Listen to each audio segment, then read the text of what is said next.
ole chibai ve kule hei Mizo Idol season 8 first round inti sik azan lina zai tha mai mi pathum mai le silvi le ro hlupui te regna toite karan nei dona anni hi tuna tang hei fans an nei thangal maya view tu thleng point viewer hi an nei tha bawk ani 1 million view an nei thi ngal boka an zai thiam vi ani te puna langa he mi te pathum hi topa hianin an la lang ze langem ti te po hi ngai tu tham ani viewers te le subscriber te comment ne lama khan lo sui ve ula tunge thiama tunge zai tha ti te kha lo sui ru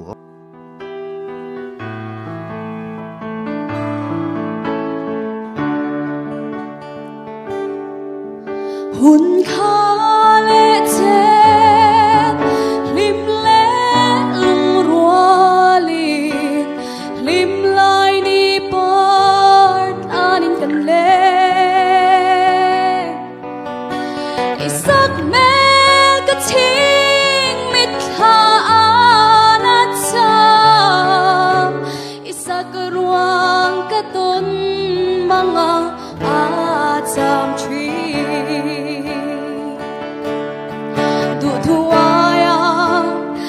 some tree now lung rual te gan lên lai ni zong te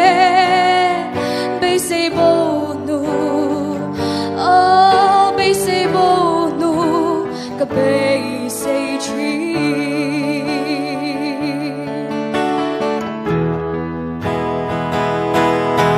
lim la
trên mi ta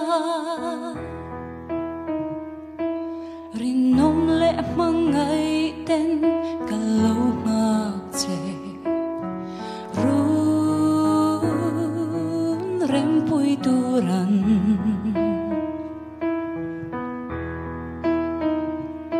mà che lim khang ra im mang ngày na lệ du ai sa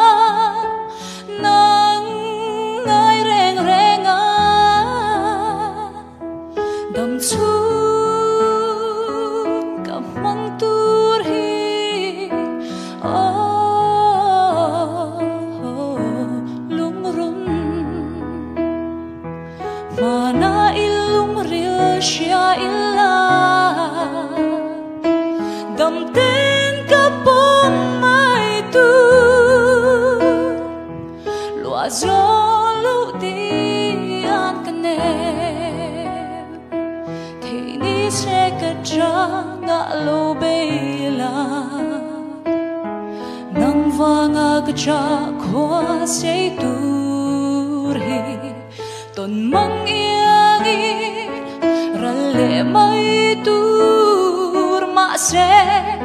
tu ai sam mai rong lim lai rei silo yan kan em mangai bia thu min lần về hun tu các ngạc lê mây ô lung run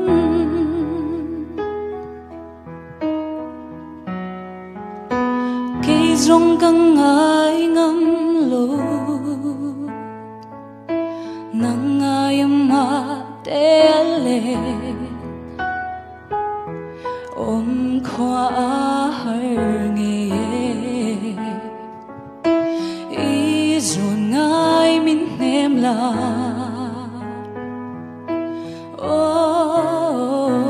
lung run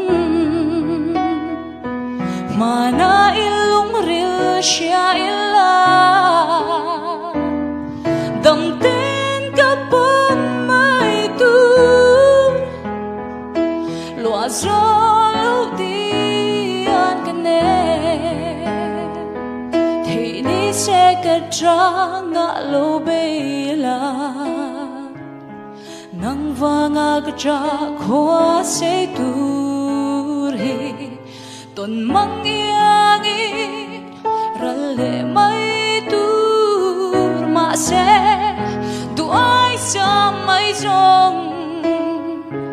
rim lai re silo yan kan em mangai bia thu min la về hun tu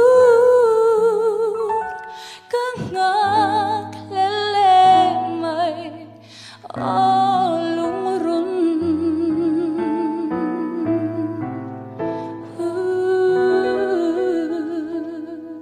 Kalome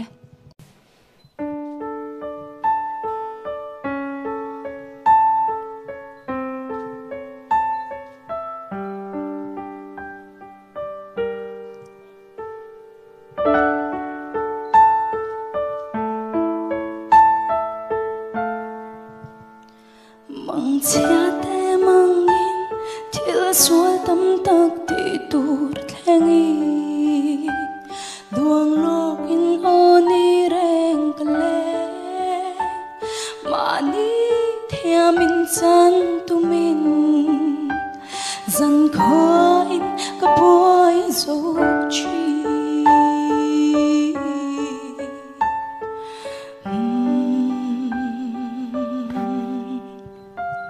chan dam tu go ri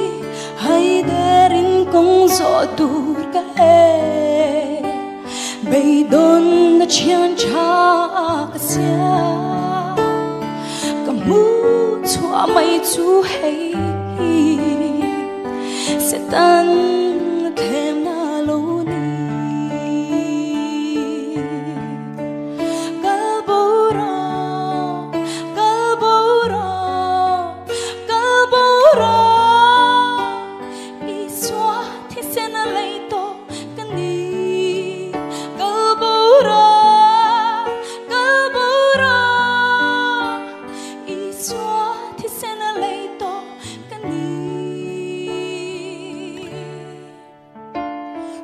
tâm tắc lấy in hậu xa na te ngay tua sungin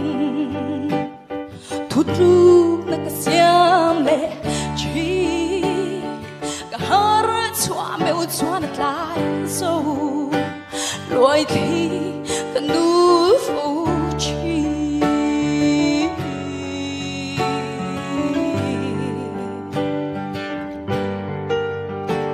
nun na nei thil sia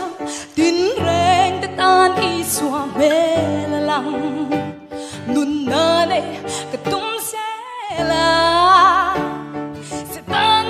na khem na hian mo min chol ting